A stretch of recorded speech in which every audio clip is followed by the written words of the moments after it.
Welcome back, everyone. This is class number 2 of Breakaway. Here we're going to talk about how do we build our brand, how do we show our clients who we are.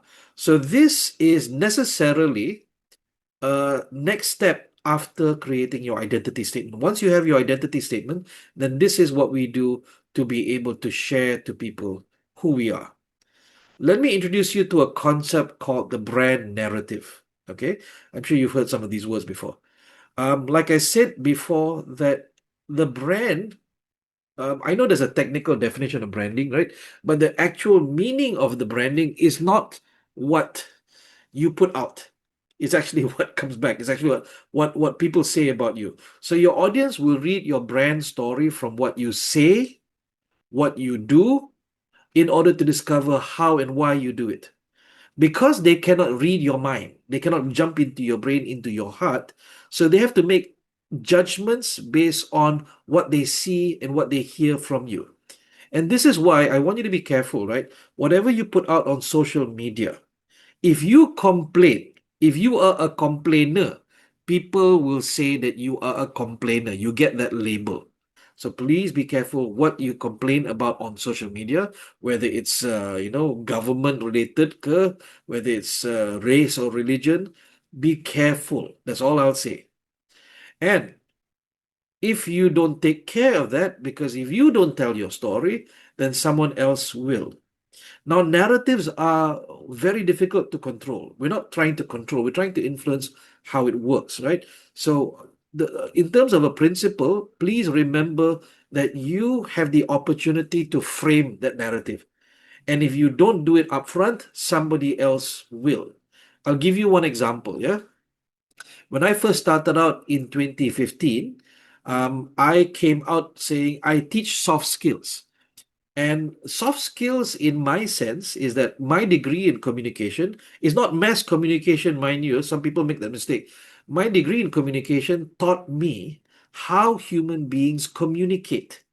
And as part of how human beings communicate is how they communicate to themselves, how they think, the cognitive aspects of internal communication. So when I left Accenture, the company I worked at, I had already been training people for about 7 years using those modalities. So when I came into the industry, I could teach problem solving, I could teach interpersonal communication, I could teach copywriting, I could teach time management, I could teach all sorts of stuff. Until one day, my teacher, his name is Haji Timothy Law, he said that he was having a discussion with another senior trainer, and they were deciding um, which, how are they going to put together a team for their project for their client. So they were coming up with names. Okay, which trainer, which trainer, and Haji Tim said, "Hey, why not Nazrin? Yeah, maybe we can get Nazrin to come in on this project. He would be useful." And then this senior trainer says, "Ha, Nazrin, Nazrin, everything also he does." And then Haji Tim spoke to me and he gave me that feedback. And I go, oh, wow, this is how people see me. People see that, oh, Nazrin semua boleh buat. What's the implication? The implication is I do everything, but I don't do it well. Okay, communication also can teach, problem solving can teach. That means he's not a specialist, he's not an expert. I understand. So what I started doing was I went back into the question of who am I? Fundamentally, who am I? So I am a communicator, which means I help people learn to communicate. And I went back into the fundamentals. What is communication? Communication, if you guys are not aware, there's 4 types. And it fits perfectly with my SILAT methodology, right? There are 4 types. There is interpersonal communication, which I call thinking. This is you communicating with yourself. So, your stress management, your emotional management, your emotional intelligence, your problem solving, your creative thinking, your critical thinking, your design thinking, your resilience, your motivation all sits in this category, interpersonal communication. Then there is intrapersonal communication, or what some psychologists call self efficacy. It's you managing your behavior. Can you change your habits? Can you change your thinking? Can you change your behaviors? Right? Are you still struggling to lose weight? but you still eat donuts? Are you still trying to make New Year resolutions and then you break them? So that sits at this level, which is called performing. And this one is called intrapersonal communication. This sits below the line inside your head, inside your heart. But then above the line is the next two, which is interpersonal communication. And we call this engaging. We can engage another human being. So, are you able to persuade? Are you able to influence? Are you able to convince another human being by engaging with them, by building rapport, creating trust? You are able to, explain things to them. They understand and they believe. That's the ability to engage or interpersonal communication. But if you have the ability to move the hearts and minds of many people in one go, then this is what we call extra personal communication, the ability to lead. And that's called leading. So I rebranded everything I did. Now we don't talk about, oh, I can do problem solving skills, I can do communication, I can do time management. No, no. Nazrin is a communicator, and communication happens at 4 levels. And when I talk to clients, it makes sense to them. And when it makes sense to them, okay, first job done already lah. Okay, when the client understands what you do, right? There's no mystery about you. They are able to make better decisions.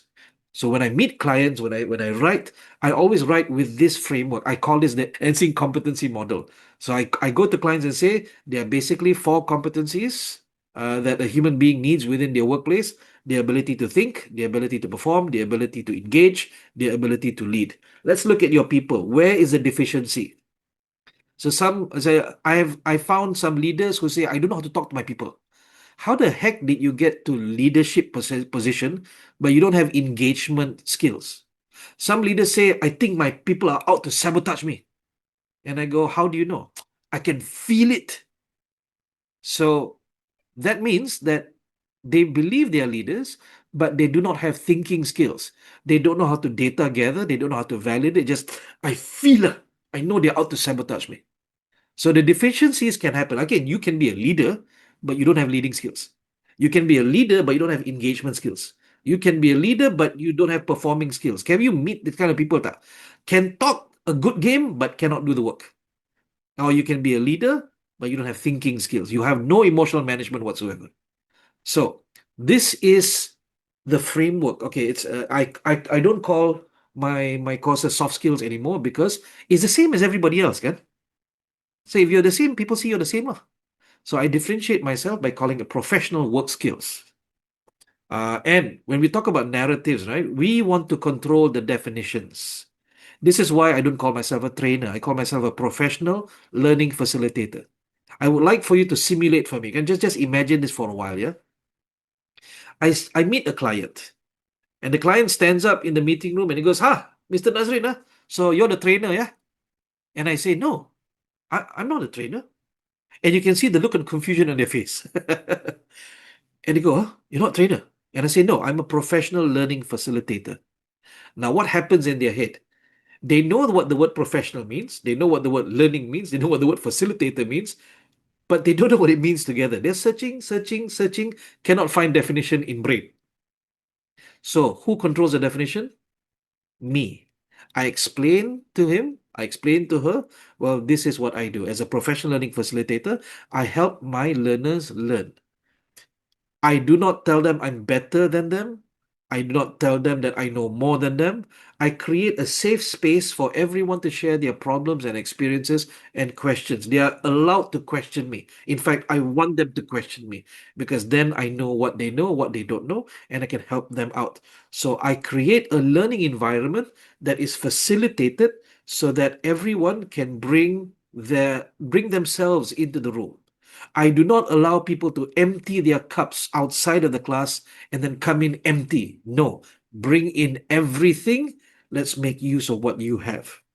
So, this is the story that I tell in my classrooms, in my social media, and to my clients.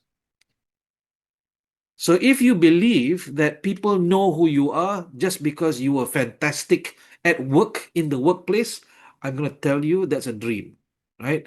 In Accenture, I think some trainers know this, or some trainers have this. I had a fantastically giant ego. You know why? Because 7 years in Accenture, I got sent to many different countries to train people, right? And I got so full of myself.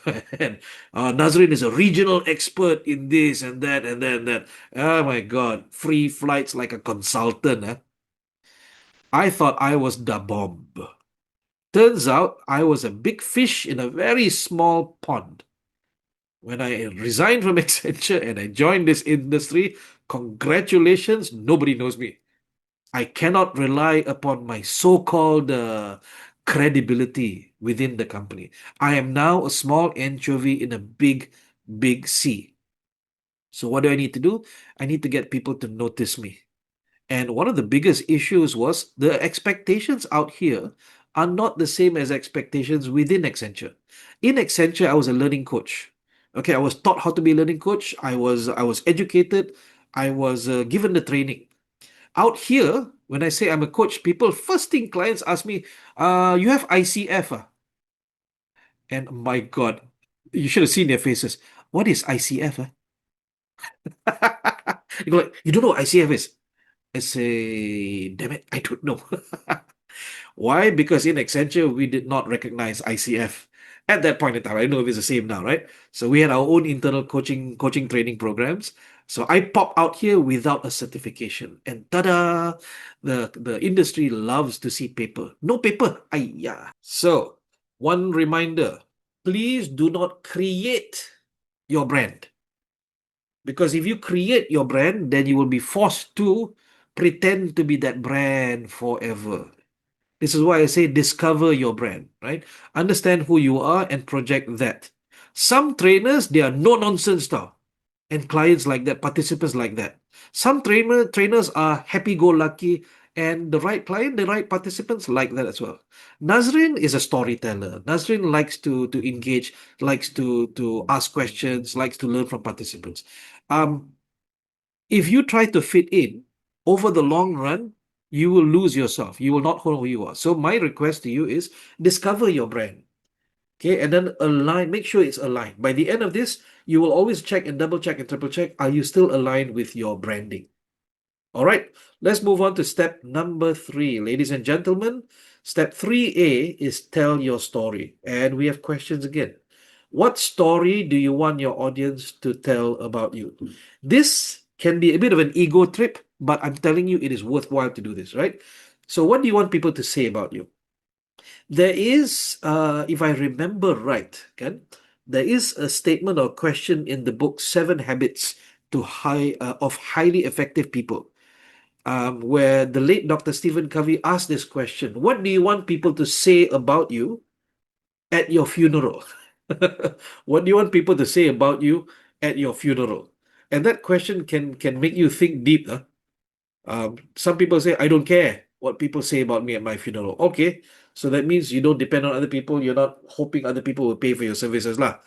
But if you are and you want somebody to be able to, give you business, then you have to ask yourself this question: what do you want your audience to say about you? This is my answer. I want people to say that Nazrin is easy to work with, that he is flexible, he is adaptable, he doesn't make life difficult for other people. I want people to say that I'm generous. I want people to say that I'm respectful of them and that he is very, very passionate. Now, did I create this? No, I discovered this. It took a bit of soul searching, and it's aligned. That means what I want people to say about me is what I want to say to myself. And some of these can be a goal. That means maybe Nazrin is not adaptable, but I want people to say I'm adaptable. So some of these are already part of you. Some of these are things that you want to train yourself to be. So, tetapi jangan don't put the answer as everything you want to train. Okay, I want to be known as a specialist in, itu lambat lah. Do something immediate. Something, part of this answer you already have, and some part of this answer you are still working on. So I want people to say, who are the people, right? It can be training providers, it can be clients, it can be participants. What do you want people to say about you? What story do you want them to tell when you are not around? Then we have step 3B. What imagery will you use to tell your story to others? And this is important. Imagery, of course, meaning what people will see.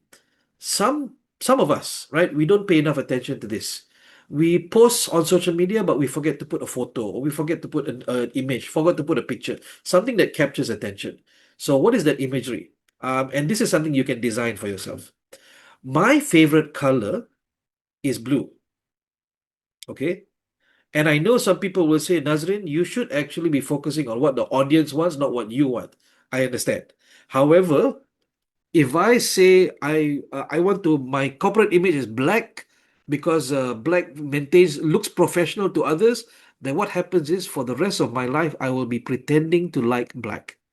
I would rather just show up authentically, tell people this is who I am. Okay. Let me invite you to like it. Let me invite you to like my color. So a lot of my materials, a lot of my branding uses blue. Blue for trust, for strength and calm.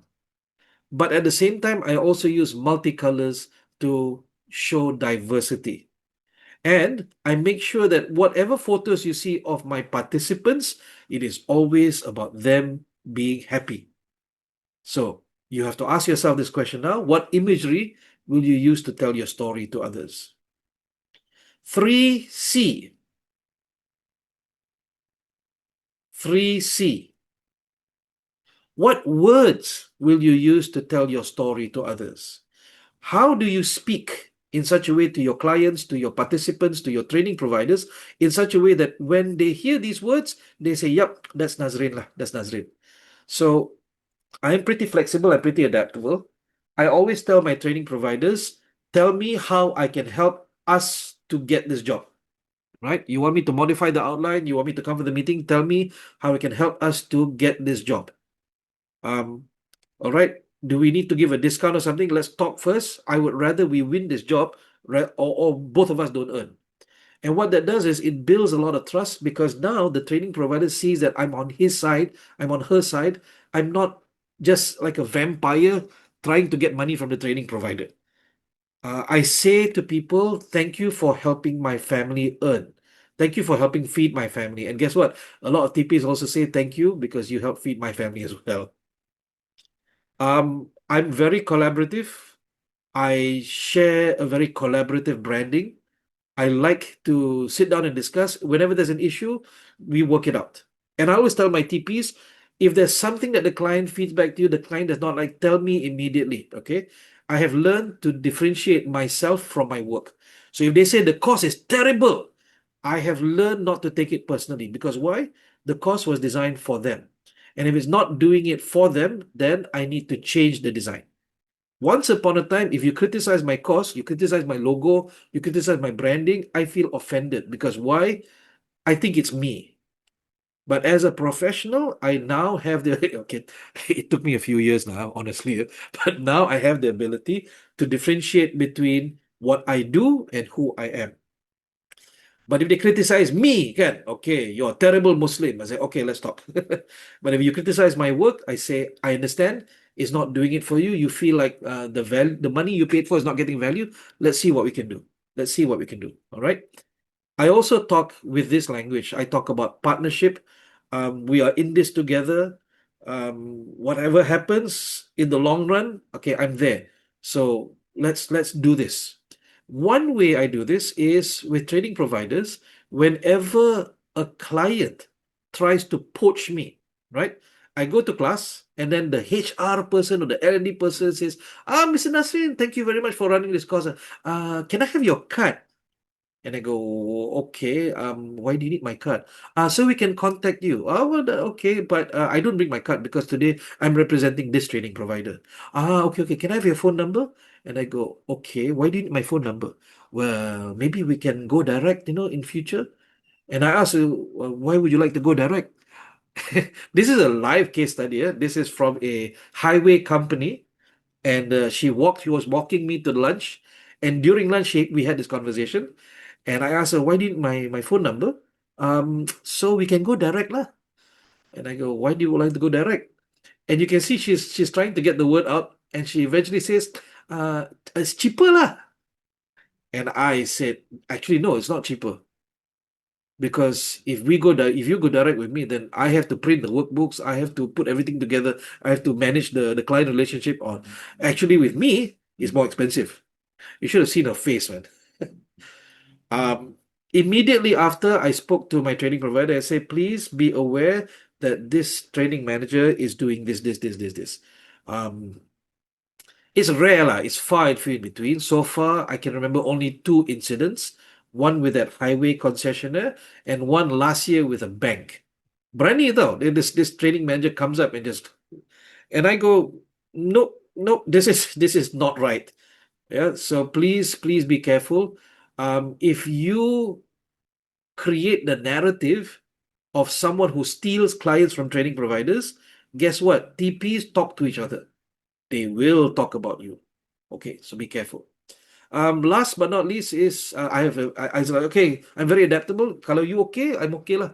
If the client wants this price, okay, let's see. What can we reduce? What can we take out? So, we don't we can still earn. If you are religious, if you are a faith-based person, you know that this will misalign you. Yeah, you will live in misalignment. You may tahu mahu kata laku will be totally outshot, and your brain will keep reminding you that you did it. Okay. Step number 4 is visualizing your story. Now, there are many ways out there. There's no right or wrong, at least no absolute right or wrong. You want to choose one color to show your dominant value. So my color, when you come to my website and stuff, is blue.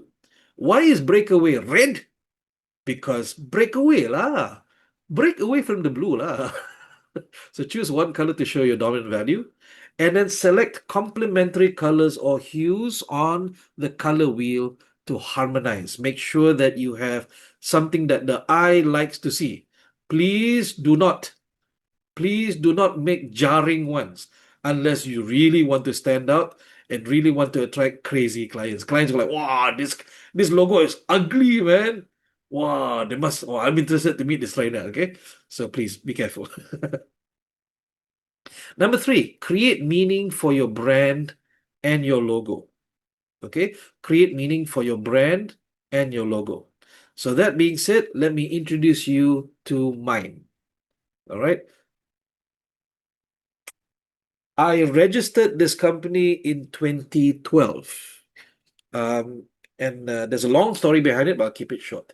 I was looking for a word that could exemplify my passion in helping people align themselves.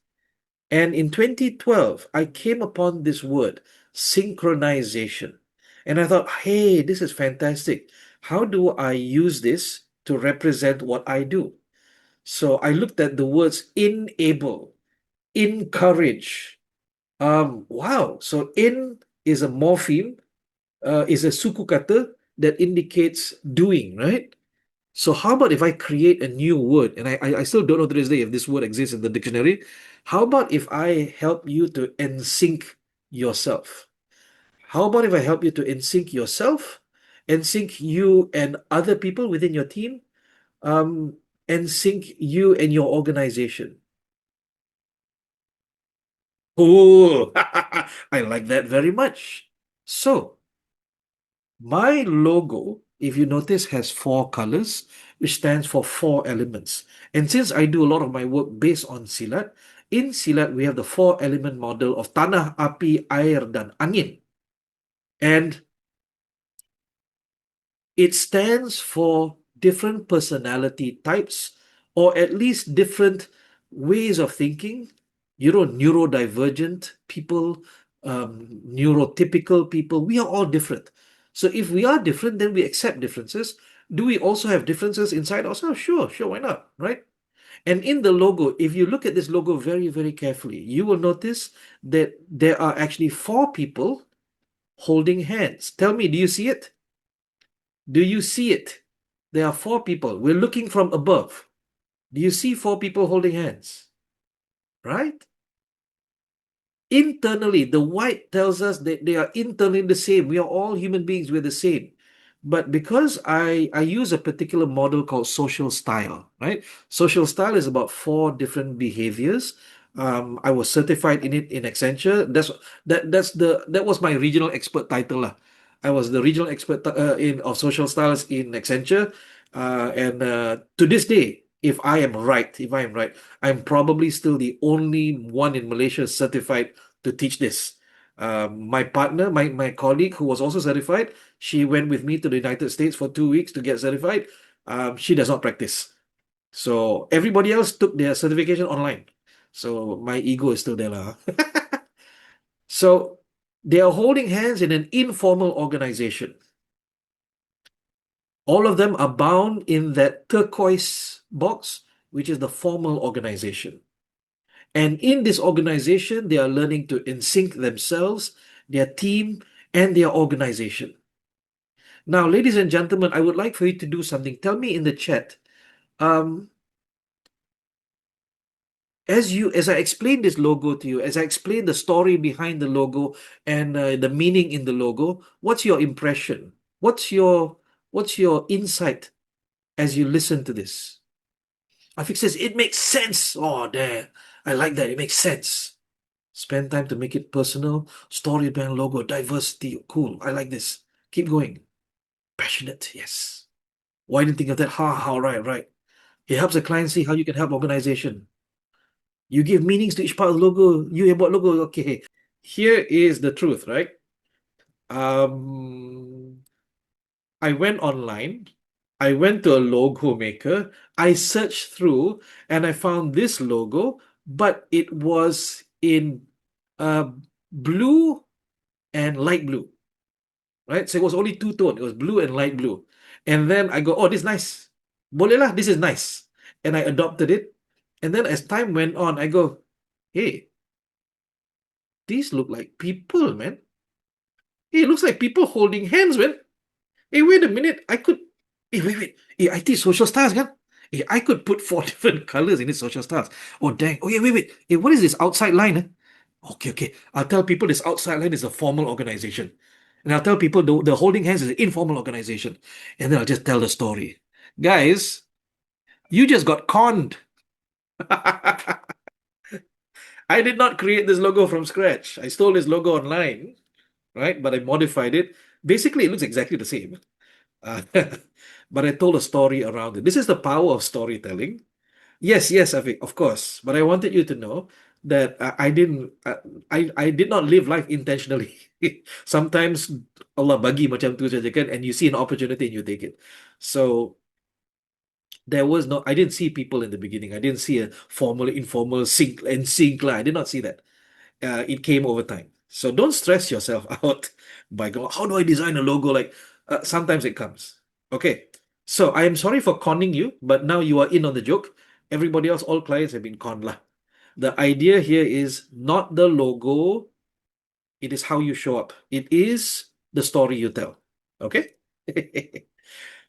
So what does NSYNC learning mean? And if you notice how I portray my company name, it will always be a capital S, and whenever possible, the word sync is italicized. I can't do it much on social media unless I do an extra bit of work formatting kan. But I'll always insist that the S is uppercase. Number 2, you'll see blue everywhere in my social media, in my branding. And then you will notice that any images you see will be participant focused, not me focused. If you look at some trainers, you go to their websites, it's always about them, gambar dia, they are posing there kan. When they write books, it's their face on the cover. So I want to do something different because I want to brand myself as being other focused, participant focused, client focused, not me focused. So if you go to my website, there's a photo up front at the top of the website. I challenge you to find me. You might not be able to find me. However, what I do with my training programs at the end, I will take a group photo and I'll insist I stand in front, but everybody poses at the same time in such a way that we are all aligned. So we all look like we synchronize. Just one last thing. The font. You'll see that I consistently use the same font on all my slides, on all my materials. However, printed materials, I use Palatino. So there's 2 different fonts I use. One for online and one for printed materials. Okay, so if you have no questions just yet, then let's move on to the next one. Name your brand. Now, the name of your company and the name of your brand can be two different things. Yeah, it can be two different things. What do you name your brand? Okay, so this is what I practiced when I was a journalist. I've simplified it a little bit. You can put people names. Why not Hakim? Okay, I'll call out two people here again that I'm really disappointed with. Hakim Harun and Juwita Jalil. You know why? Their names already sound like a boutique. Their names already sound like a boutique. Kalau you buat a consultancy, Hakim Harun Consultancy, my God, you sound like a lawyer tau. Juwita Jalil, Presence Academy. Wah, Juwita Jalil. You should thank your parents for giving you such names. Mohd Nadzrin Wahab Consultancy sounds terrible. So think about that. Sometimes even the name is good. You think of Joey Yap, you think of one thing I perasan, orang Melayu jarang pakai nama sendiri buat bisnes. Orang Cina berani dan bangga. So we might want to rethink that. Tapi of course at the same time, must have name like Hakim Harun, Juwita Jalil. I told my wife has a very unique name. Her name is Asaliza. I said, you know your name is like a boutique tau. Macam kedai baju tau. And she said, don't want lah. So yes, your name. All right. So then we come to the second type, which is morpheme. Morpheme is a suku kata or a syllable. And you can combine syllables together. Okay, you can combine syllables together to make new meanings. For example, Trivago is a combination of trip, vacation, and go. Just make sure that the morpheme you choose is representative. Jangan Tricago. Huh? Car from vacation. Tak boleh lah. Or Trishan go. So Trivago comes from trip, vacation, and go. Microsoft comes from micro and software. To this day, I don't know what the heck micro means. Maybe it's microcomputers. The third one is compact. Compact comes from computer and package. And then here is my favorite now, Malaysian. When IBM, International Business Machines, operated in Malaysia, the name of the company that was the license holder is Mesin Niaga. I love this name. Mesin Niaga literally just is a combination of Mesin and Niaga. Business machine lah, right? Think about that. Then we have words, okay? Nowadays, there is the tendency to go into the dictionary, choose one word, spell it slightly differently, and then ta-da, you got this.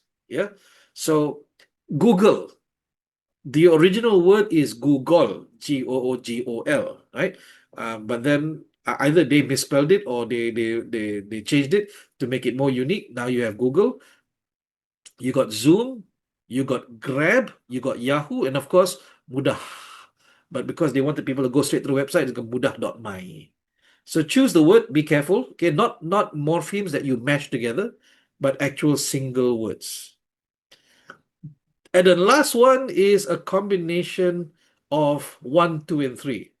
You got Hovid. This was once upon a time my client when I was in public relations. Hovid is a combination of the founder's name, David Ho. Cool that. David Ho becomes Hovid. They are a pharmaceutical company. I think Mr. Lu would know this one. They're based out of Penang, if I'm not mistaken. Then we got Johawaki, a construction company based in Subang. And I used to remember these are four brothers, if I'm correct.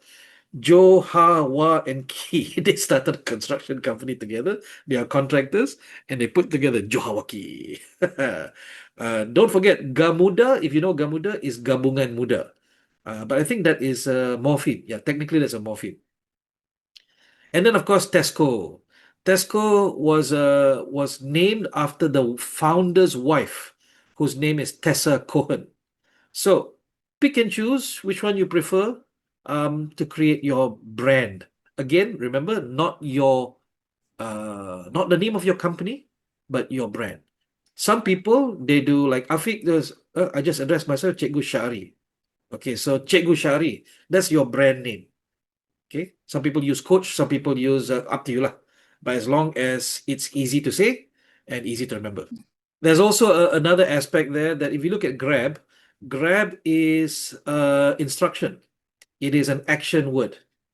Google eventually became an action word, right? It became a verb, but Grab already was a verb. So you're subconsciously, you are following instructions, right? Okay, let's talk about designing your logo. So you have a couple of options. Option number one, you can pay someone to do it. There's a website called Fiverr where you can find internationally people who are graphic designers and they're selling the services. You can buy ready-made logos. You can use free online logo makers like what Nazrin did. Pun boleh.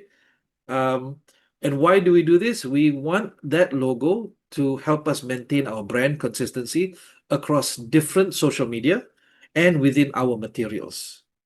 You can test your logo at Brandmark. There's a link within the course website that you can upload your logo to see and get feedback. So the AI will give you feedback to say how good your logo is. Or get organic feedback. Trust people more than you trust AI. Yeah, trust people more than you trust AI. So get organic feedback from your friends, and they will give you, this doesn't represent you, lah, Hakim. Maybe you should try this and this. You don't have to follow all the recommendations. Just get as much information as possible. Okay. Now we go to step 7. Oh, we're speeding up, guys. Speeding up. Class 1, we only had 2 steps. Now we go a lot. My recommendation, right? Whether you are TP or not, please register your business. Okay. Why? Because you can have a business bank account. And if you do it right, and it can be sole proprietor, I wouldn't recommend it. Or you can try what is the Malay word for it? PLT. What's the English word? I think is limited liability partnership. No, that's a Berhad, kan? I can't remember what it was. But either you register your ROB or you do a PLT or Sdn Bhd. It's totally up to you. I decided to go straight to Sdn Bhd because I eventually wanted to chase big clients anyway. And having an enterprise does not help much, even though I acknowledge that there are some people who have become millionaires with just an enterprise. But I want to protect myself and my family from any repercussions.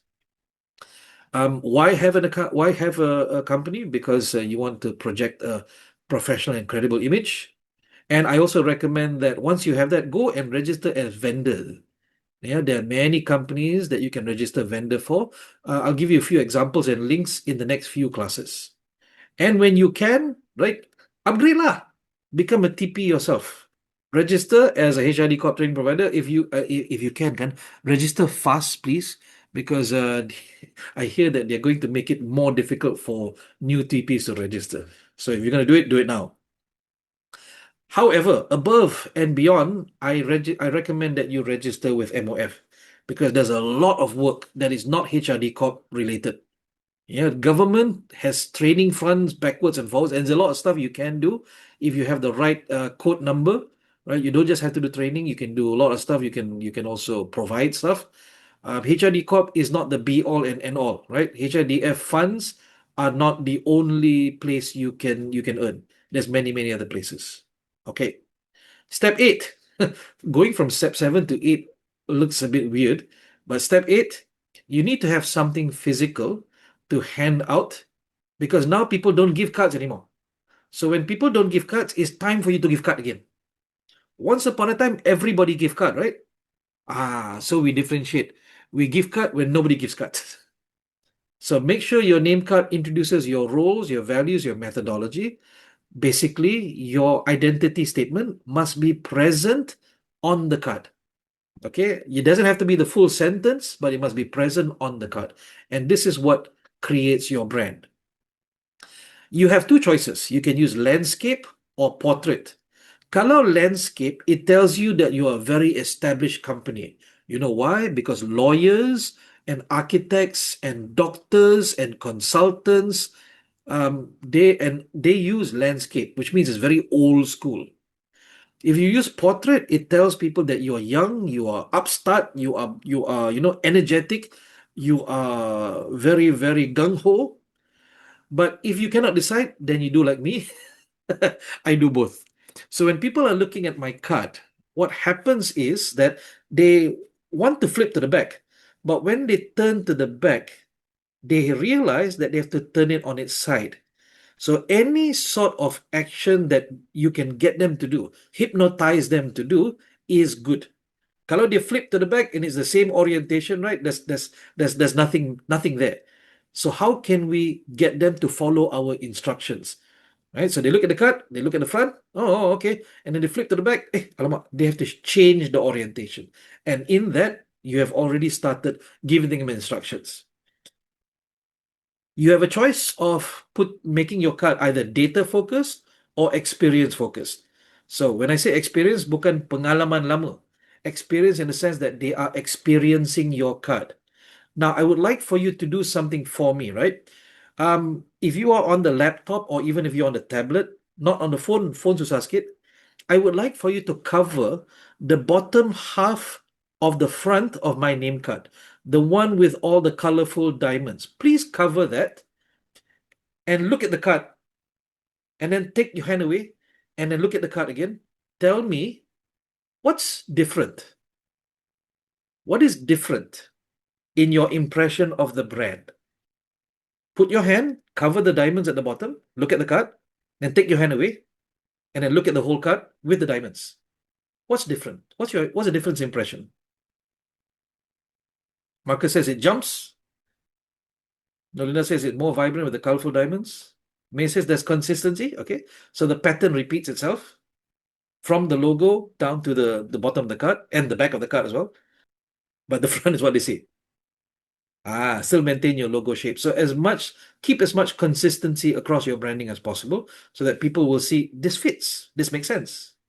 I did A/B testing with my community, and I said, guys, which card and why? It's not enough to say which card, tell me why. So I did I think 7 rounds of this until I came to this one. Yeah. Organic feedback is still very, very beneficial. Okay. Next is what we call a style guide. We'll talk about that a little bit later.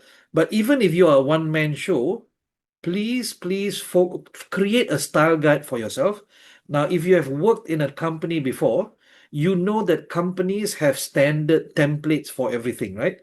And they also have an official font that you must use in your documents. There's an official logo. You cannot just steal the logo from the website. Okay, the logo must be this color, these are official colors, stuff like that. Whenever you're producing marketing materials or even when you're sending proposals to clients. So even if you are a one-man show, one-woman show, create a style guide for yourself so you remember what is the size of the font in your logo. What is the exact color? It's not just red, but it's crimson red or it's dark red. What is that color exactly? And you keep those consistent.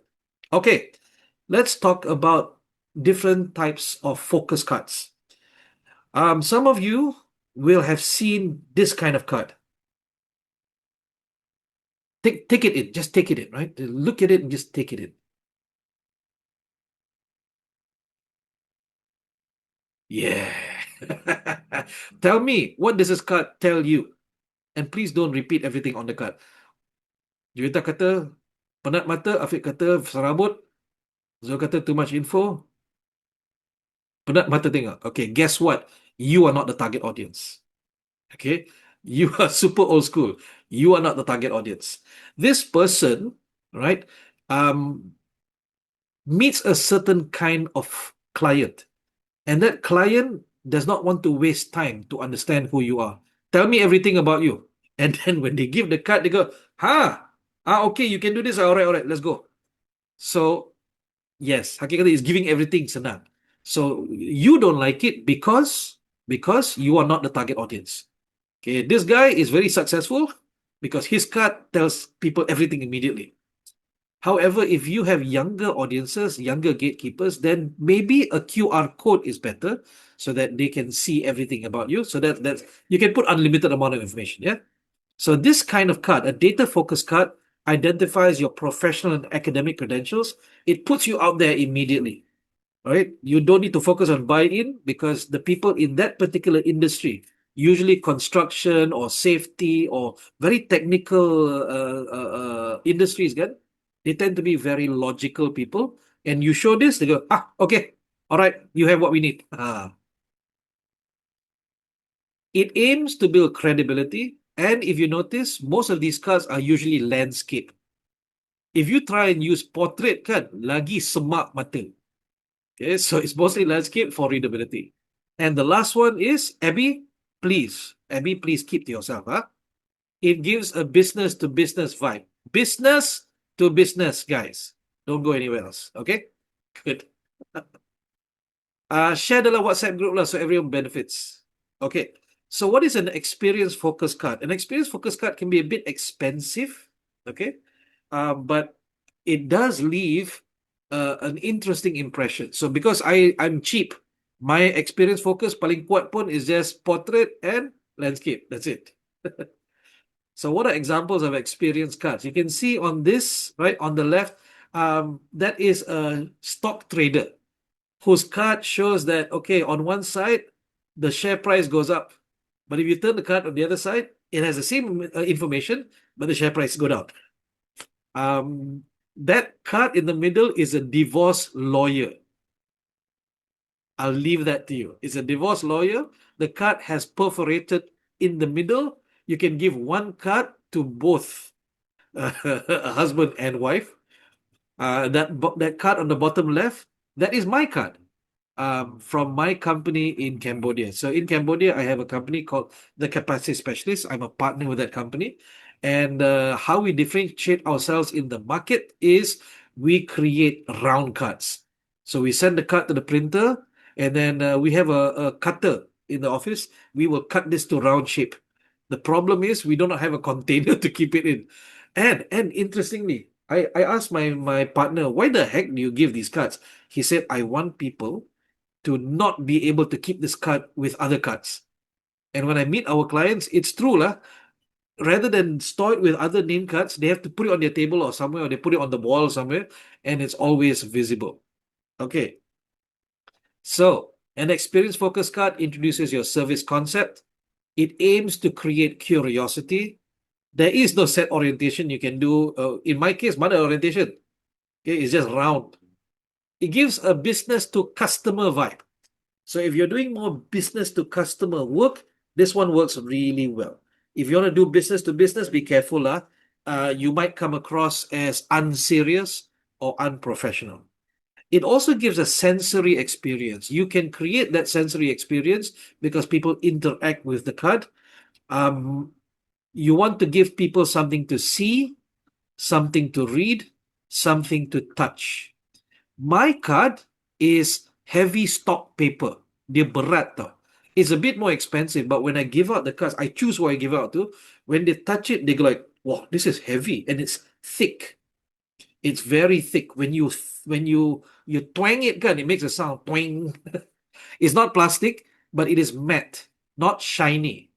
Shiny cards tend to be very ostentatious. They don't take you seriously. But matte cards, the ones that are not shiny, okay, they're flat, they seem a bit more professional. So my cards are colorful, but also matte. Okay, so you decide. You decide how you want to do this. Abby says, we are not cheap, we are affordable. I find these cards difficult to organize. Yes. All right. So not only a physical card, but please also have a digital card. Yeah. A digital card is one that you can transfer over from phone to phone via NFC. But if your client doesn't have NFC, macam mana? So what I do is I use this digital card called Hi Hello. The link is in the BreakAway website. And you can set this up for a digital card, and it gives you a QR code that people can scan. I print this out as a sticker and I put it on my phone. So when people ask for my card, I say, okay, scan this, and they get all of the information. So if, for example, if something changes and you want to change your identity statement, you don't have to reprint your card. You can just switch it there.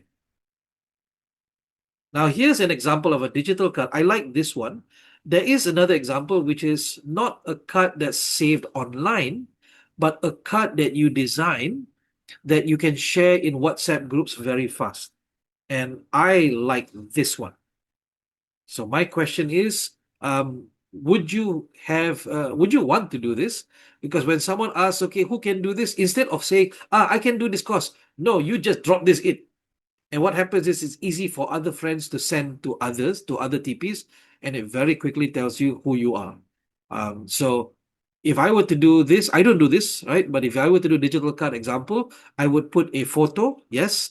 I would put my identity statement, the one you created in the WhatsApp group, and I would put my subject matter expertise here. Okay, so after you follow these steps, guys, you need to take a look back. Reread your identity statement and see if it aligns with your brand name, your logo, and your colors. Can you tell a consistent story about your brand the way I did with you? Will it make sense to the audience? And what do people see you do that aligns your identity with your brand? So this is a very important step before you can move on to others. If it does not align, you need to find a way, how do I make it align somehow? Through colors or through my behavior or through what I write? Now let's take a look at a checklist I created that helps us to remain consistent with our brand. I call this the brand look checklist. Number one, of course, have a style guide. Again, there's a link in the website that helps you to create that. I think also there's a video I put in there that teaches you how to do it. Number two, your logo. Number three, your company profile. Your company booklet. Now be careful. Company profile, it has a lot of logical and technical information about your company. But you want to also create a more fun version that's easier to flip through, that is full color. A company booklet. I'll drop my example. No, I think it's in the website. You can see my company booklet. It's a lot more fun. It's a lot more easy to read. Yeah.